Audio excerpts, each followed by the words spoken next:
Hi, hello everyone. Welcome to yet another session from the Digital Innovation Incubator.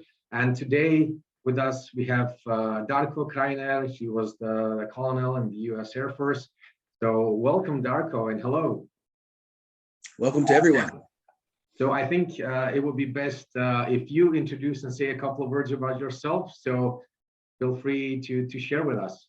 Yes, my father and mother were born here in Slovenia, where I currently live now, and escaped after the Second World War, went to America. When I was 17, I entered the Air Force, joined basic military training, and started my career in the United States Air Force. So that lasted for about 32 years, and I went from a airman, we call them, which is basically the lowest possible conceivable rank, the absolute lowest on the food chain. And then just over years, learned leadership principles, served and did my very best.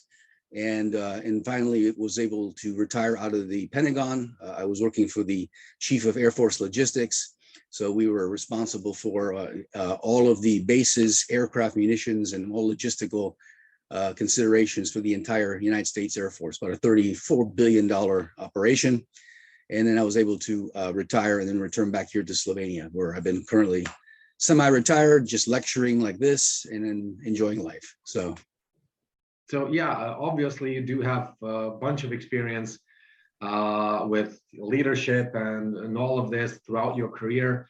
So could you explain, please, to us, what does it actually mean to be a leader? That's a good question. And that's something that's been debated from the beginning of time, and currently in our leadership schools and university is still being debated to this day. One of the basic questions is a leader made or is a leader born? And the reality is it's about an 80-20 principle, I think. About 20% you're born with in terms of leadership gifts and attributes and abilities. And about 80% of it is skills and experience that's acquired and learned over time. Some people learn and apply the principles of life. It's very possible to go through life and experience things and not learn from that. So being a learning person, a teachable person that's always looking, always studying, always realizes that they don't know it all and are always willing to learn something new. Those are the kind of leaders that develop over time to be very, very effective. So the key to being a leader, in essence, is not so much what you accomplish as an individual, but rather what you accomplish through a team. Leadership is all about leading teams. You can be a part of the team, and most of us will start as a part of a team. And what we do physically with our own hands, our own work, whatever that may be, it's not leadership. Getting and accomplishing goals through a team, that's leadership. And that's a different skill set altogether. So, I mean, how has the leadership role, changed over the years? What is different? What it meant to be a leader like 10, 20, 50, 100 years ago, and what does it mean today? Right, great question. Well, just a few hundred years ago, the entire world was agriculture. 95% of the jobs were basically farming and basically, life essential kind of things. There were some specific skills, blacksmiths and others, but generally speaking, most people were farmers and lived out in the land. Well, in the Industrial Revolution, that changed, and people began to mass move to cities. Factories were created, and we moved into the industrial age. And in that era, for about 180 years, leadership was pretty simple. It was a top-down type of a approach. Basically, you had bosses, you had employees, and the employees simply did what the bosses told them to do. Things were pretty straightforward, assembly lines, manufacturing, building things, very repetitious. And that kind of a leadership approach worked relatively well in the industrial age. Well, when I joined the workforce in 1977-80 timeframe, well, the world changed once again and moved into what we call now the information age. And suddenly now it's that leadership model and management model of the past doesn't work very well. It used to be the leader was like a cop. He patrolled and he enforced the rules. That was his job. Whereas in leadership now in the information age, as we talk about leading teams, innovative teams, it's all about being a coach. And I think everyone can understand the metaphor, leadership metaphor of a coach on a soccer team, right? A coach is not the fastest runner. He's not the best goalie. His job and role is very different, very distinct. And it is basically recruiting the very best talent and making sure the right people with the very best talent are in the right places, doing the very, very best that they can, and making sure that the team as a whole is functioning optimally. Okay, so every coach realizes no individual superstar is going to win the game or the tournament. It's going to be a group of players working together in harmony as a team, releasing innovation, releasing creativity. And when you release the power of that team, you win games. And that's true in soccer. It's true in business. It's going to be true in every single one of the disciplines that are listening to me speak today, whether you're in finance or whether you go into the medical field as a doctor, whether you're a lawyer, a businessman, or a politician, whatever it is that you do, these principles of leadership will apply to you in the information age. So I would like to just go a little bit back, to your experience, everything that you went through the U.S. Air Force, maybe just a little bit. If you can share with us, some of your experiences, what was it like, just to get a sense of feeling of how does leadership work in the military? Well, the military has a very well-defined pipeline, if I can say. You enter in as a young person, young soldier, young airman, or seaman, or whatever the field may be, and you basically start from the bottom, and you work your way through, and the system is very well designed to develop you so that you get the right experiences and the right education at the right time, so that if you have the potential for greater responsibility and promotion, that's afforded to you. So when I started off as an airman, that kind of career path for the next 25, 30 years was pretty laid out for me in terms of what does it take to go from an airman and get promoted to the next rank. Then became an officer after 8 years and was commissioned as a second lieutenant. And so it's fairly well defined. What does it take to become a captain? And then from a captain to be promoted to a major, and from a major to a lieutenant colonel and on. And the key to that is doing the very best job that you can where you're at. So don't worry and focus so much on your future, because your future is going to be determined by what you do today. If you do an excellent job today, your future will take care of itself. I promise you. You will be promoted in due time. And I was told that as a young officer. That was great leadership, wisdom, and counsel that I received that I took to heart. So as a part of a team, what you want to do is you want to do everything in your power to make that team succeed. And whoever your team leader is, you want to make your team leader succeed. That's where you start. The greatest leaders that there has ever been first started as the greatest followers. So learn to be a great follower, great, dependable, innovative, creative, always supportive, always building up the team rather than being selfish, self-centered, self-focused. How do I get promoted? What's best for me? That's the opposite of being a good leader. So a good follower. So to be a good follower, you have to really, really put your whole heart into making the team succeed, making your team leader succeed. And I promise you, you do that, and tomorrow will take care of itself. You'll be promoted in due time. And then you'll see what it's like to have people working for you and your team, and what you look for in followers, right? You're not looking for people that are causing trouble and causing strife and have poor relational skills and are always causing conflict and they're more trouble than they're worth. You're going to be looking for the same kind of followers that hopefully you were in the beginning. So you were talking a little bit about, the skills and stuff that you need to be a leader. So if we can focus a little bit more about that. So what are some specific skills or a skill set that great leaders possess in order to lead teams in the best possible way? Well, in the industrial age, which some of the thinking in our schools and universities is still prevalent today, it was all about IQ. It was all about your test scores, and the highest test scores got the best opportunities, and they were placed in the best positions. And if that worked in the industrial age, which I question whether it did or not, it certainly does not work in the information age. Today, more important than IQ and your ability to take tests and retain information is EQ, is your relational skills, your ability to work in a team, your ability to relate to people, your ability to listen well and to resolve conflicts quickly.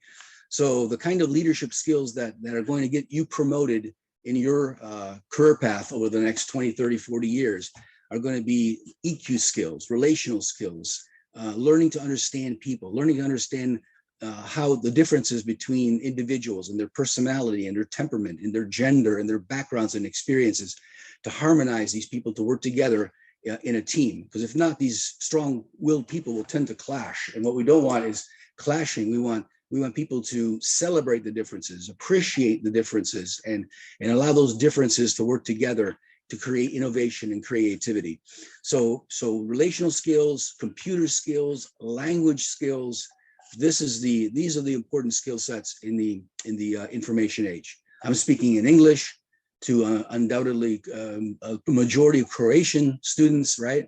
And you guys already are demonstrating the fact. I mean, you're listening to me in English, so you're already multilingual, and you're in a program such as this, which tells me you're beginning already to understand the importance of this kind of education, which goes beyond and is quite different than traditional high school, college training, where it's all about IQ, right? It's all about, you learning information that you'll probably never use again in the rest of your life.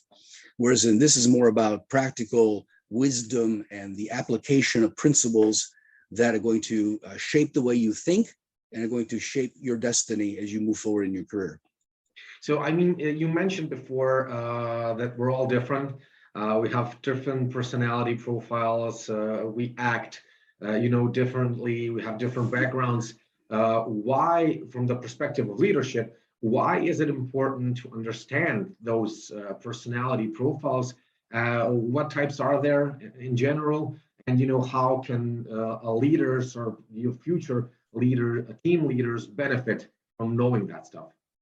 So one of the very first leadership schools that I went to as a young airman, maybe 2 years or so in the Air Force, and it was basically a 1 week, 5-day leadership course. So they give you the right leadership at the right training at the time. It started with a week. Later on, a few years later, it was a month. And then, the schools get longer, but the first one I went to was a week. And one of the principles they taught us in the very first week was the idea of the different personality profiles and how different people are innately, their innate personality differences. And it goes all the way back to the Greeks and Romans who understood these things, and hot blood and cold blood, and they didn't understand the biology, but they saw that there's different personality temperaments and that people are very different. And I listened to that, and I can remember as a young guy, 18, 19, I thought to myself, you know what, that is a bunch of nonsense. I don't believe that at all. People are far too complex for that kind of, And it was several years later, actually, after I became an officer. I was, I think, 28 years old, if I remember right. And someone came to me in a meeting after a staff meeting and that I was leading, and basically said something to me that changed my life. He says, you know what? He says, you are a monster. And I thought to myself, what in the world is this person saying and thinking, And I began to really, from that moment on, ponder what was it about me that caused this personality to see me that way? And I began to revisit some of these ideas of the personality. And I started taking these DISC tests and other tests once again, but this time with an open mind, with an open heart. And I began to realize that these profiles are very helpful. They're not all inclusive. They are not 100%, but they are one aspect of many that do provide very predictive insights as to how I am, how I think, how I react and respond in situations and in relationships, be it marriage or be it at work or be it friendships, and how others do. And so with that kind of a predictive model, that is an incredibly important EQ relational skill set. And I can basically ask somebody. I had dinner with a CEO and his wife. Lunch actually was coffee, and we were talking about this topic came up, and I said, you know what? I said, I can ask you two questions, and the way you answer those two questions, I can tell you an enormous amount about you, your leadership, your marriage, how you relate to each other, your strengths, your weaknesses, your team, how your team sees you. And they laughed. They said, that's a joke. And that was kind of like me reflecting back to my first leadership training course, right? I said, this is a joke. This doesn't work. And so I asked them two questions. Number one, are you an introvert or are you an extrovert? And they answered the question I already kind of knew just by listening to them. And then a second question is, are you goal-oriented, task-oriented, or are you people-oriented? And they both answered those two questions. And I just, for the next 30 minutes, just began telling them about themselves, their marriages, their strengths, their weaknesses. And they just laughed and had a hilarious time because they couldn't believe it. They couldn't believe how much insight I had concerning them. So you can see how important that kind of a predictive skill is as a follower, understanding others and yourself, and as well as becoming a leader, and you begin to celebrate these differences rather than seeing them as negative. Could we go back to those two questions? Why is it so easy? Why can you predict all those things just by answering those two questions? Because basically, if you have a person who is an extrovert and they're goal-oriented, they fall into, if you picture a profile, a 4-quadrant profile, right? So extrovert, introvert, task-oriented, goal-oriented, and those create 4 quadrants, and if you will, right? And those 4 quadrants define these 4 personalities. So a extrovert who is goal-oriented is going to have a very predictable set of strengths and weaknesses, limitations. They're going to be visionary. They're going to be goal-oriented. They're going to be decisive. But the weaknesses, the limitations, how they're perceived by others is that they can look like they are not confident but arrogant. They can seem not just decisive, but to make decisions too quickly, knee-jerk kind of decisions, right? Without thinking things through. They see things as too easy to be done, and others say, no, it's not that easy. And so there's great strengths and there's great limitations. So a D would be somebody I would want on a battlefield. If I'm fighting a battle, I'm going to want a commander who is that kind of a personality, who can get the job done, right? Mission first. So if somebody is an extrovert and they are a people-oriented person, these are the life of the party. These are the people that are fun, that are engaging, because they're not worried about the goal, they're worried about the journey. And they have a very predictable set of strengths and limitations. And so as a leader, you have to be able to understand and discern these strengths and limitations so you can manage the strengths and manage the limitations, especially within a team setting. Most people fall in the introvert and people-oriented. They're steadies. They're phlegmatic is another word that's used for that quadrant. They're phlegmatic, easygoing, hardworking, stable. But their limitation is that they like security. They're very security-oriented. They don't like change, and they especially don't like change that they perceive to be quick or abrupt or without a purpose. Then you have your introverts who are goal-oriented. These are the analytical personalities. These guys are these are the people that I would put in jobs in finance, managing numbers, programming software. They're wonderful at that. But their limitation is that they tend to be cautious. They tend to be negative. They could be perceived to be negative. So these are very predictable quadrants, very predictable things that one can learn. And so when I really purposed myself at 28 to learn this, I started with myself and my marriage, and then I began to apply it to my relationships and friendships, and then eventually to my leadership. And it had a profound effect, I believe, on making me a more effective leader. One important part of every leader, and we talked about this just a little bit, is attracting the best talent. So you want to surround yourself with people that maybe can have complementary skills, knowledges, perspectives that can form a great team. How do great leaders attract the best talent? Yeah, that's a great question. And basically what we look for is first of all, the very best of the best in what the skill or what the job is, what the task is, be it finance, be it engineering, be it scheduling, be it marketing or HR, whatever it may be, right? We want to first of all find the very best that we can find, and then we want to build a balanced team. We want the right kind of balance between these personality profiles that I've been alluding to. Men and women see things very differently. I would want to balance the team between men and women. I want some older senior people, and I want to introduce some younger people that can be developed and groomed as I think more long-term, who are the leaders, next generation leaders that we need to be investing in today so that they're ready tomorrow. And these are all factors that I bring into consideration. And basically the job of a leader as a coach is to find the very best talent, right? And you pay that talent. So this kind of industrial age model of let's get whoever and pay them as little as we can possibly pay them. That is not a wise model. I will pay talent, and I will pay them what they're worth for several reasons. Number one, we will ultimately achieve as a high performance team will far outweigh any of these nominal costs, associated with wages and benefits. And the second thing is that we want people to stay. We want talented people to stay. And unfortunately, the reality of the matter is in the industrial age, and for the young people I'm speaking to today, you're not going to probably get one job when you graduate school, college, and then be in the same job for the next 30, 40 years, retire with a pension. Okay, those days are gone. You'll probably be changing jobs 5 to 10 times in the next several decades during the course of your career. And so when I find talented people, I don't want to lose them. I want to keep them. And so compensating them appropriately and making sure that they're happy, most people leave jobs because of relationships. They're not happy with their boss. They're not happy with their employees.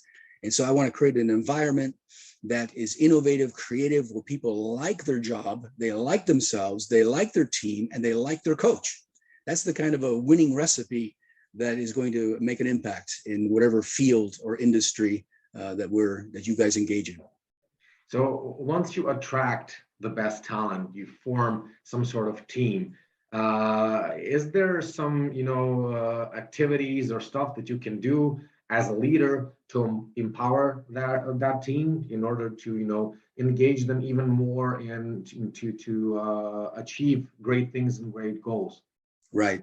So the word that was pretty popular through the 90s and 2000s as the industrial age information age began to try to understand what was happening, with the Steve Jobs and the Gates and the computer revolution and Toyota in Japan, and all of these industry was being revolutionized by a new leadership management model. And so academics began to start to study this and try to write books to explain this. And the term that was used probably more than any other term was the term empowerment. How does a leader empower his team?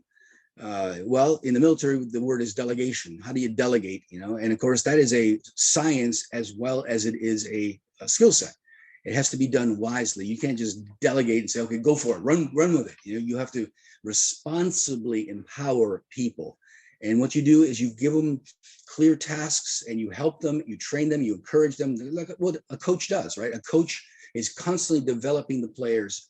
Part of that is by discipline. Part of that is by setting high standards and high expectations. Part of that is ensuring that they're trained, and part of that is encouragement and letting them run with it. So what I did in the military as I began to apply these principles is I would gather together, again, I would recruit the very best, smartest. I was in logistics, and we were refurbishing aircraft, B-52, C-5s aircraft, etc. And so I went right down to the floor where people are actually doing the work. If you want to know what's really going on in any organization, you go down and actually talk to the people that are actually doing the work. They know what the problems are, and they probably have the best ideas of what the solutions are. And then from there, every layer of management information is being filtered, so that when it gets up to higher levels of leadership, the accuracy of that information diminishes. It becomes less and less. So the further up you are in an organization, you could be sure that you're being lied to, or you're not being told all the facts, the whole truth, and nothing but the truth. So what a wise leader does is he goes down there and he mingles with the actual people and talks to the actual people and builds relationship with the actual people doing the work. And you ask them what they think, and you'll sometimes get a completely different story. So what I began to do is I began to pull together the best scheduler I can find, the best production person I can find, the best engineer, the best planner, the best material person. And I would pull these people together and I would get them to innovate. I say, okay, you guys define the problems and come up with solutions. And I'm going to use my position, my authority, my rank to help implement your ideas, which otherwise would have never have been listened to, much less implemented, right? These people had the mindset that they were powerless, that they had no voice, no say. And the reality of the matter is, in that model, that industrial age model, that's absolutely true. No one was paying them to give their opinion, right? They were being paid, do your job and shut up and don't make trouble. That was the mindset. Well, the new model is completely opposite. It's not only do I not want you to shut up and do your job, I want you to help change the world, okay? And I'm going to empower you to do that. You've got the best insights, you know the problems, you know the solutions, and I'm now going to use my authority not to lord over you, but to actually empower you, and in fact to serve you, because as you excel, as the team excels, I, as a leader, will benefit and the entire organization will benefit. So it's the ultimate win-win scenario. But it is a very completely different leadership mindset than what has been traditionally taught in the past. So what about, I mean, that obviously works for, organizational perspectives and stuff like that. Let's say for small teams that are actually just, starting, where to start? Maybe you don't even know who the team leader is. How does the process look like? How do you decide? How do you engage? How do you follow, respect, especially, if your colleagues and you perceive, maybe to be better at some things, what do you need to get the ball rolling? Well, for one thing is take initiative. Don't wait for someone else to tell you what to do or to lead or to take initiative. If there's no one else taking initiative, then you take initiative, right? Use whatever influence you have and step out, use it. So in other words, as a part of a team, I would come up and see possibilities or see opportunities, and I didn't have the authority per se myself. So I would go to my boss and say, hey, this is what I see. This is what I would like to do. Would you empower me or allow me to pull together a team and to try something, to do something new, to innovate? And if it works, great. If it doesn't work, we'll learn from that and we'll move on. So rather than waiting for your leader to come to you and tell you what to do, innovate. Look at what can be done. What are the possibilities? How can I solve my boss's problems? And then you take the initiative. You go to your boss and make recommendations. And tell you, most leaders will be thrilled with that. Some are insecure. You will deal with some insecure leaders in the course of your career, and those are tough. Just wait it through because they'll eventually go. They come and go. But most leaders, when they have someone come to them in a team with a great idea or a good idea, and they want to try it and they want to take some initiative, most leaders will be thrilled with that. So what I did in my experience, very rarely did I have my boss come to me and say, go fix that particular problem. I looked for my boss's problems, and then I figured out how to solve them and just went out and just did it. I didn't ask for permission. Sometimes I had to ask for an apology. As we heard it said, right? It's easier to ask for forgiveness than it is to ask for permission. So you got to walk that fine balance. Sometimes that can be a little risky. You need wisdom. But more times than not, that has much paid off for me in my experience. Taking initiative drew good results. And as a result, that paved the way for favor and for promotions down the road. I wasn't doing it for promotion. I wasn't doing it to draw attention to myself. I was just doing it because I wanted to do the very best job I can, and yeah. So a lot of, young people, when we start, you would like to, take the big position, take responsibility, become a leader without maybe, getting your hands dirty. Does it work that way? Or do you have to first, I don't know, prove yourself, get your hands in the mud and, work your that ass off or stuff like that? Or how does it work? Well, when we look historically, at the kind of model of people who are promoted and put positions because of their status, who they know, those systems tend to be inherently flawed. For example, you look at wars throughout Europe over the last many hundreds of years, right? It was the nobility that were in times of war selected to be officers and colonels, and they were taken with no experience whatsoever in putting command of armies just because of their status, in society. And those always turn out to be disastrous. And I think that applies to business or any other field as well, too. The very best leaders I have ever served or worked with over my 30, 40 years have been those who have started at the bottom and they worked their way up, and they were competent and experienced. And those are the kind of leaders that people want to follow. They want to follow someone that they can believe in. And that's part of how you build clout is, those who've been there, done that, experienced that. So it turned out that my 8 years as an aircraft mechanic, as an enlisted guy, proved quite well later on when I was a commissioned officer, because when I went down and started speaking to the first level guys doing the job, working on the aircraft or whatever, as I was alluding to earlier, and they found out I was a mechanic too. I was one of them. I've been there, done that. I had a federal FAA certified aircraft power plant license, and I had, a degree in aircraft in aeronautics. And so my experience, my background, all of that resulted in a clout and an influence as a leader that you don't get even your rank. Doesn't matter what your rank is. You don't get that kind of respect from rank. You get that kind of respect because of who you are, because of your experience, what you've done, and so those are the kind of leaders that you want to be down the road, long term. Don't look at those short term benefits of climbing over somebody else. It's the long term that you want to look, the long game, as we say, that you want to be considering. So basically, every team needs to be excellent. Every individual needs to provide certain level of excellence in order for the entire team to succeed. So what does it actually mean to be excellent? And how can we all, as leaders or future leaders, facilitate that culture of excellence with every single individual in our team? Right. So that was another thing the academics tried to wrap their head around as they were looking at this, explosion in the 1990s and 2000s.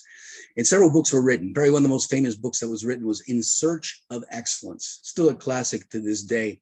And I would encourage you young guys and gals to read some of those kind of books, some of these classics that will never grow old. The principles will be forever. But in the pursuit of excellence, there was an attempt to look at various different industries and to see what that looks like. What does excellence look like in business or in manufacturing or in computer science or whatever it may be? And you'll start to see some of the attributes that come out of that, largely EQ skills, more so than IQ.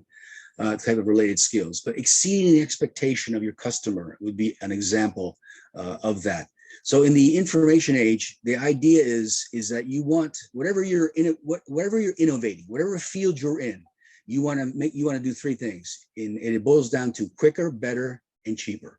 Okay, quicker, right? Performance. Better speaks of quality, and cheaper speaks of value.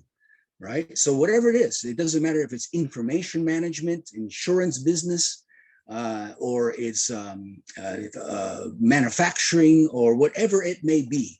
Right. The goal is you want performance, you want quality, you want cost, and those that can do those three things better than their competitor are going to excel. Right. I'm looking at a computer right now. It's about 3-4 years old. I'm very happy with it. But when I buy a new computer, right, I'm not going to look for and buy a new computer 4 years after I bought this one and look for something that's not as quality, not more expensive, and doesn't work as well. It has less RAM and less, right? I'm looking for something that's going to be quicker and better and faster, right? And I expect to pay the same, maybe a little bit more, but I expect to pay the same, maybe even a little less. And what I will get is actually better and faster and cheaper than what I bought before. Okay, that's the information age in which we live, right? And so innovation and creativity is what is going to achieve that constant progression forward in terms of excellence. So whatever you do, right, make it excellent, make it cheaper, better, faster, and you are going to be riding the wave into the future. When I was a young guy, the first heart surgeon, her first heart replacement took place, and it was done, I think, over 24 hours of surgery. It had never been done before, right? And in my lifetime, just a generation later, they do 5,000 heart replacements a day, right? And they do it in about 6 hours, right? That's excellence, right? That's taking something and making it excellent, right? Improving it, making it better, faster, and cheaper. So kind of make that your mindset when you think about excellence. So, a lot of these students are going to be engaged in innovation. They've went through change, through disruption, through innovation, almost two crises, or at least two crises in their lifetime. So we have a world that's constantly changing, and in every single segment of our life. So if you are a leader, how do you lead your team in the face of change with all that ambiguity, uncertainty, risk? What do you do? Right. Good. That's a good question. So one of the attributes of leaders, the young people, you guys are not going to start off, to be honest with you, few of you are going to start off as leaders. You don't have the experience, right? And you're going to be serving. You're going to be a part of the team. And as I said, be the very best team player you can possibly be. But as you develop, eventually, you will become leaders, many of you. And leaders, another attribute of a leader beyond what we've already said. And that's the ability to look forward, look into the future, look over the horizon where others cannot see what is coming. An effective leader is always attempting to look over the horizon to see what is coming next. And the way you practically do that is you look at what are the other innovators in your particular field, whatever that may be. Again, finance, manufacturing, car sales, it doesn't matter what it is, right? Who are the very best in the world that are in the same field, that are already doing what you're doing? And look for those who are leading the way. Look for those key innovators and those key companies and organizations that are already at the top of the game. Because what you want to do is you don't want to start all over again, right? You want to start, if you can, where they're at, right? Learn all you can learn from them, and then you will be that much ahead of absolutely everybody else. So that the term for that is in the 90s and 2000s was called benchmarking, right? You benchmark against the very best person, right?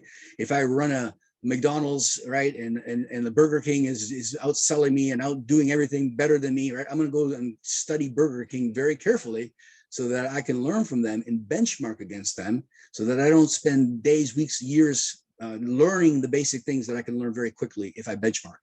So, right, so what I did as a young officer, and I learned this principle, I began taking my teams, and I took them to a manufacturing F-16 fighter jet manufacturing plant in Dallas, Texas. I took them to, at that time, the most effective, amazing smartphones were by Motorola.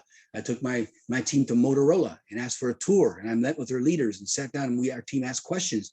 How did you build an innovative team? Right? I took them actually to a coffee shop, which was a coffee factory that produced coffee, right? And so these were I was benchmarking against industries that were actually not necessarily even within my specific sphere, but these were innovative teams, and we benchmarked and we learned from them. We learned why did they think differently? What did they learn? What can we apply? What can we learn from them?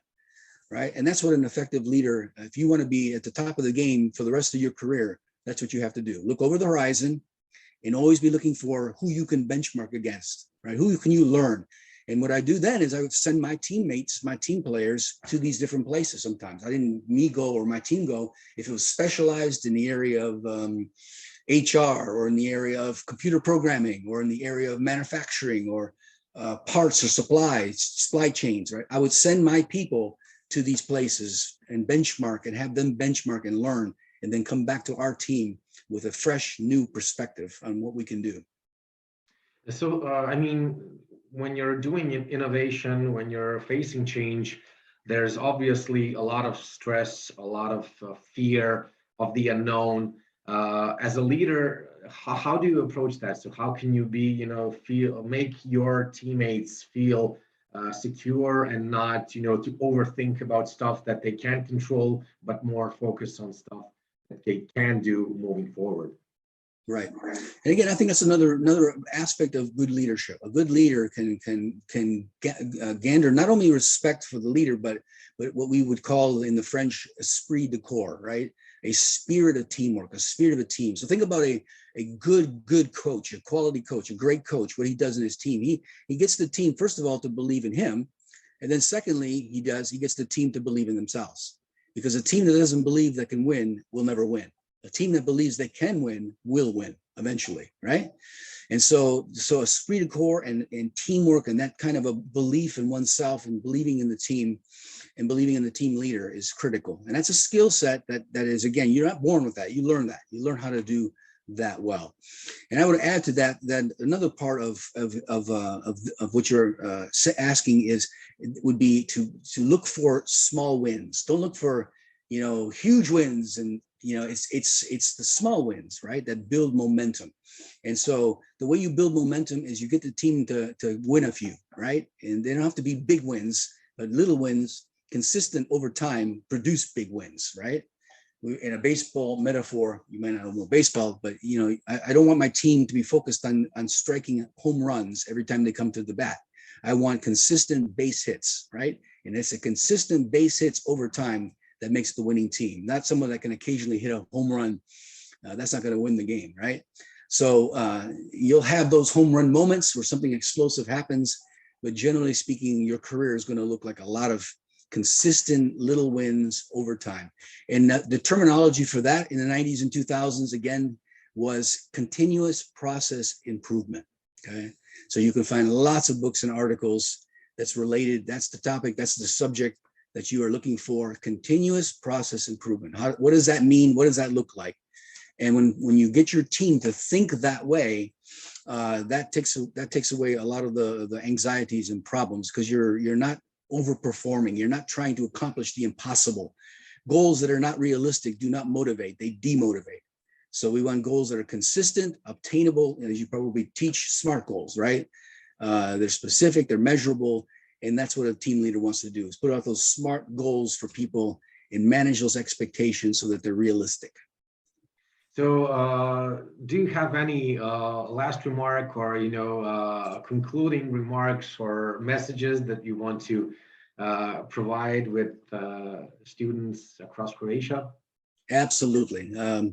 Looking back, if I was to share one insight, now that I'm in my 60s and have gone through a career and watched thousands of others go through a career, not just myself, but all those that I started with, those that were before me, now as I look back and try to teach and mentor those that are behind me, the reality of the matter is this: you are all going to enter the workplace, the marketplace, and in 30 or 40 years, you will exit the market in the place, right? So you need to be thinking long term, right? And as you go through your career, what's going to happen is the people that are in front of you, ahead of you now, are going to retire or die.